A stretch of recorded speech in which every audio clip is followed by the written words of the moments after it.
This is just one scene. With the same satellite, the area extends northward, northeast, and to the southeast. The width is okay, means this is 185. That's not extended, but you could have quite a large area on the same date. Now, the next, it is this subset of the previous scene which I showed you in 1972, and it's zoomed in onto Burma.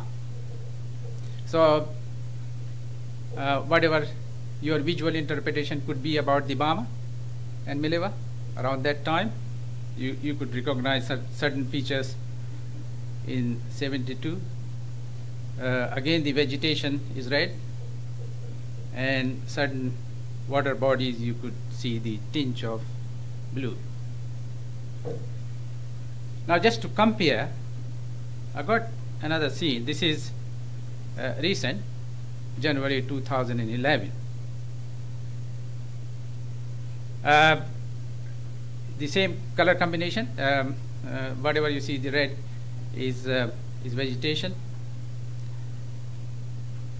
Now you can think comparing, and you could compare dot to dot if you like. You will be tempted to compare the features, say water bodies, vegetation, and so on and so forth.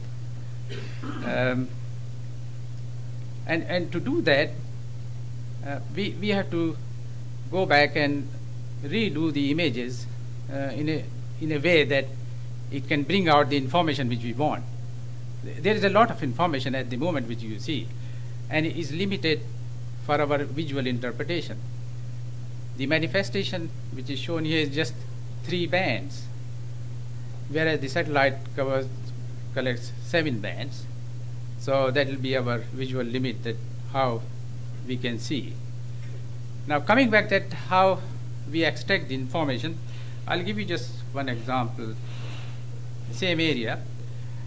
What I did by using the modern techniques, try to isolate the water, vegetation, and the bare ground. So whatever blue there is, that is water. So clearly you could see this is better than the previous image. You could identify where the Murray River is as compared like that, and the lakes and all. I would like to point out another thing about satellite data. Whatever you see here, each dot here represents a pixel which is of the dimension of 30 meter by 30 meter. Now, the 30 meter by 30 meter could be a very small area, but in some cases, within an area of 30 by 30 meter, there could be a tree, a little bit water, some bare soil, and that creates an issue. If you got a large patch of irrigated pasture, like you see in the same picture to the bottom right side in the Murray Valley area, green, if it is a field is more than 30 meter, then it's pure vegetation. But if it is a mixed, like in Burma area, we face a situation where the information is mixed, and we use a technique which is called the unmixing of the signature sets, unmixing the information which is there in the pixel. And in this particular exercise, what we are trying to do, unmixing the water. So lakes and other water bodies are not a problem. It is in the forested area when we see the canopy, bare ground, and the water mixed, how to unmix that. The method which you use, I just simplified the algorithm of that. We got the satellite data, we calibrate it and prepare it for the model which we use is a mixture modeling. And our aim is to get the fraction of the water within each pixel. And that is the, technically we call it end member, water end member. Then we do a little bit more exercise by looking at the vegetation cover. In case there is a pixel, satellite thought it is a tree, but the surrounding area could be all water. Then we have to make a judgment and calculate the probability whether that area was a water and not confounded with the whatever the vegetation was. And ultimately we get a fraction water data. You may notice that the validation is the last point, but I put the dotted line there. What it means, I'll come back to that. Validation is a very challenging exercise. Validation means you should validate an area and your results of the flooded area. So for that, you should do the ground survey when it is flooded, be there, and bring the information. I'll come back to that later. Just to give you the example, the mapping, how it looks like. So this is an example where we did the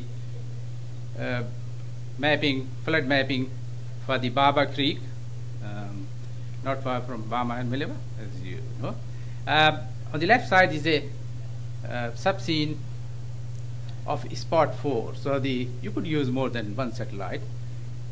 So this is a spot series 4, where the pixel size is 20 meter by 20 meter. The 1st of January 2011, and on the right side is the map, what it looks like. The second example is Kundruk, Parakuta. The image which you used was the spot 5 of 2010. The image shows Gunboa forest as well, but in this particular commissioned exercise, we did only the Kundruk Parakuta forest. This is 2009 example of flood mapping in the Gunboa forest. The image was spot 5, that's 10 meter resolution there. It's the last example, just to emphasize that this work was done earlier with Keith Ward in 2002. Just to emphasize, the satellite data which we used was Landsat. That you need not be restricted to a snapshot of one point of time. You could monitor. So this starting from October through November to December. So the resolution which is there probably is not showing you the variation, but there is as you zoom in. Now, coming back to that validation thing. So, validation is a very challenging thing. So what we have done, that whenever there is opportunity, that there is the water and anybody did any aerial survey, we took the opportunity, and the opportunity rose. The big flood in Victoria, and this is the image. Not far, Bama is not shown in this one because this is the area west of Bama. So that was in January 2011.